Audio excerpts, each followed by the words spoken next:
Among the many commitments that you have been able to keep most recently was the reopening of the National Shrine for St. Francis Xavier Cabrini here in Chicago. Our office for television and radio were there. Let's see this report from Jim Dish. The National Shrine to Mother Cabrini is nestled within a high-end condo building complex at 2520 North Lakeview Avenue. The shrine was built as an addition to Columbus Hospital in 1955, but was closed in 2002 after the hospital shut its doors and was sold to developers. Enter the Missionary Sisters of the Sacred Heart of Jesus, the religious congregation founded by Mother Cabrini. They worked tirelessly for 10 years to preserve and now reopen the shrine as a new ministry.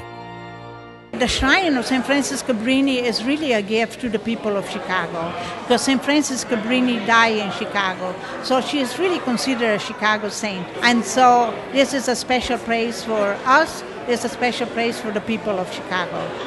And we hope that many of them come and find a haven where they can pray and they can be at peace and they can find answers and they can find peace within themselves. The reopened shrine includes an outdoor garden, a new museum, and an entranceway and lobby on the ground floor of one of the condo buildings. The refurbished chapel features bold new colors that accent several stained glass windows. This project has been so gratifying for me, and I think everybody that worked on it, not only in my office, but the contractor and all the consultants. I really enjoyed it. The sisters were absolutely fabulous, and it's been so fulfilling for me that I'd gladly do it all over again. The architect was among the 450 people who attended the inaugural Mass at the Mother Cabrini Shrine. More than 30 missionary sisters traveled from the East Coast and countries around the world to be part of this long-anticipated occasion. They were celebrating the life of Mother Cabrini, who traveled for nearly 30 years, establishing orphanages, schools, and hospitals in Central and South America, in Western Europe, and here in the United States.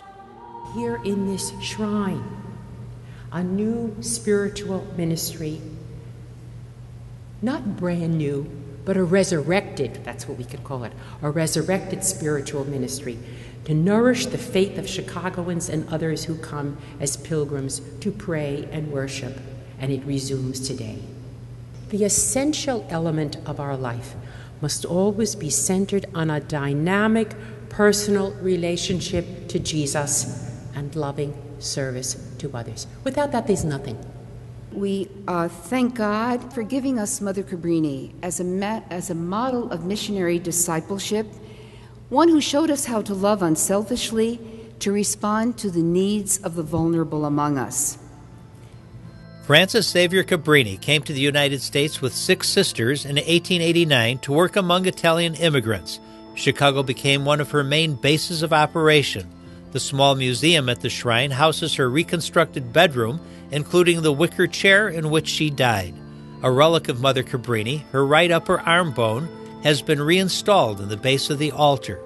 In 1946, Mother Cabrini became the first American citizen to be elevated to sainthood, and she is known as the universal patron saint of immigrants. During his homily at the inaugural Mass, Cardinal Francis George reflected on the goodness of Mother Cabrini. She was who she was, and she calls us to be whom we should be through her relationship with Jesus.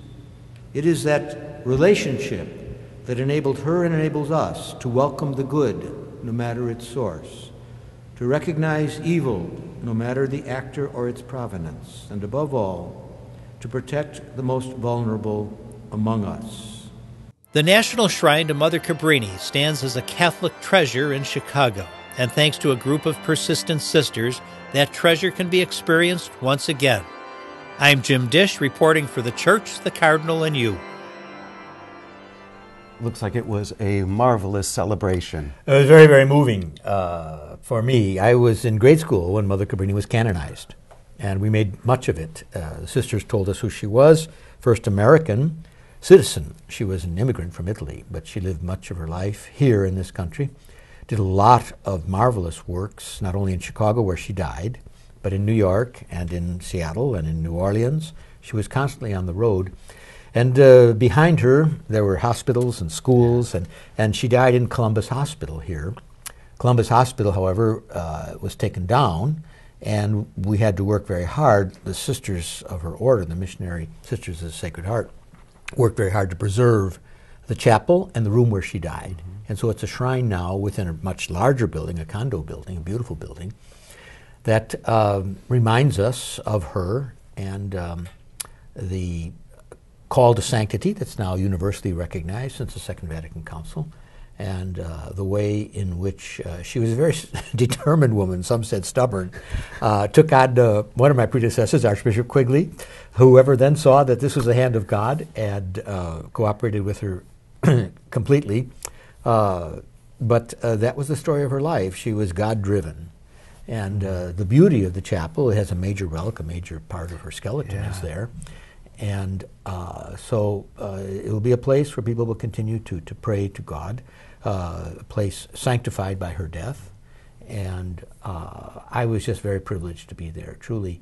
They had many people from around the world there who were part of the Cabrini family, because from Latin America and from Italy and elsewhere, the Cabrini spiritual family. And that's always touching when you see people from around the world gather in a sacred place, whether here or in Rome or in Buenos Aires or anywhere. And you realize again how the true protagonists of the faith are the saints, not bishops and priests and religious women and men or whatever. It's the saints, and there are saints among them, but it's the saints who are the history of salvation made visible. And that perdures, that continues. And here we had someone who died right here in sanctity, united to the Lord. And so you can touch her in a way there that you can't anywhere else. So it was a very moving experience.